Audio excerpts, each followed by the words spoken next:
Akala ko lang kasi, pwedeng yung, e- ewan ko, Lizette, Lizette, hindi kita maintindihan.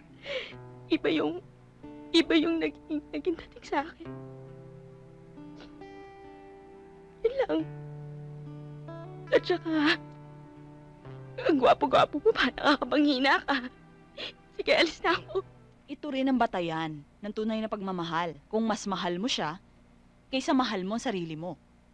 Kaya mo bang ibigay kay Beauty yun, June? Opo. Kaya nga ako nandito at hindi ako tumakas dahil mahal na mahal ko ho si Beauty.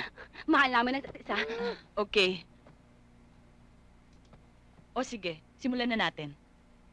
Beauty Iruma, tinatanggap mo ba si June Bakod bilang iyong asawa sa hirap at ginhawa? Mang Mark, kukunin ko lang yung iba kong gamit, ha? Sige lang, wala namang gumagalaw ng locker na yan eh.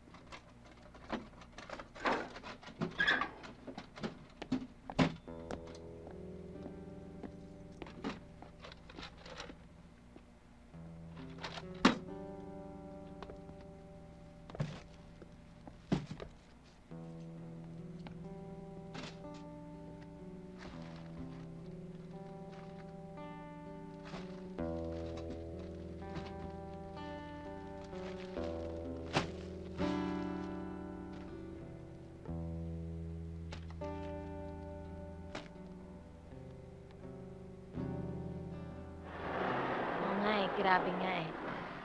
So, sabi ko sa'yo, mas bagay ka dun eh. I owe you one. Okay, bye. Bye. Lizette? Lizette! Lizette! Lizette, sandali. Tapos na ba? Kanina pa.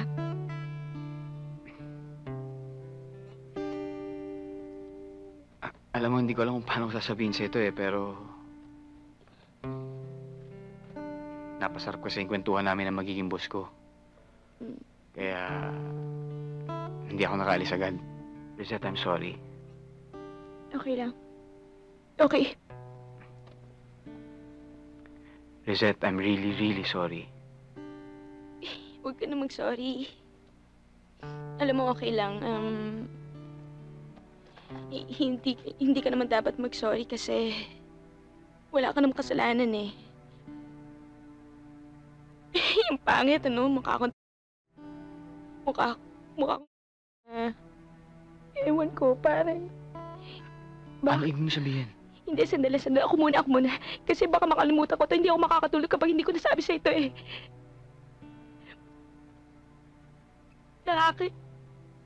Nakakainis na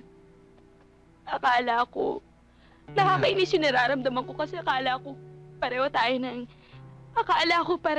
tayo ng nararamdaman, yung ganun.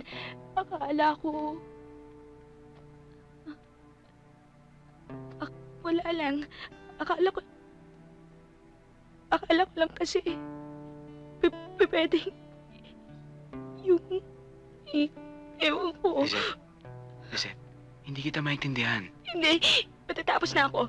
Pagbigyan mo na ako, konti-konti na lang. Pagbigyan mo na ako.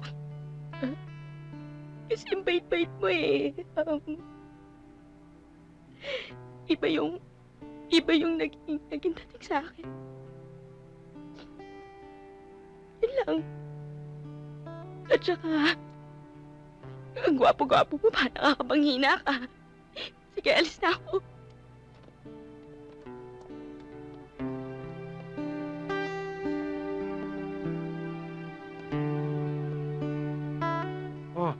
Nariyan pala kayo. Hindi ako matunawan eh.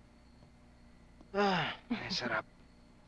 Nakatingin na naman kayo sa mga bituin, no? Alam mo, ate, totoo pala yung sinabi mo, no? Kapag nakita mo na yung taong para sa'yo, heaven! Bungis-ngis talaga itong bata. Ay.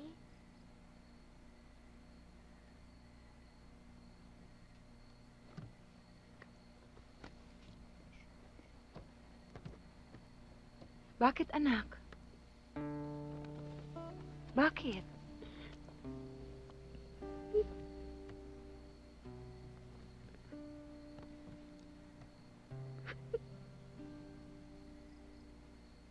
Kahit na usang lugar, basta gabi. Maaga ko kasi pasok ko eh. Sige, hahanap kita ng lugar. Salamat ho. Ikumusta mo na nga lang pala ako sa nanay at tatay mo, ha? Makakarating po.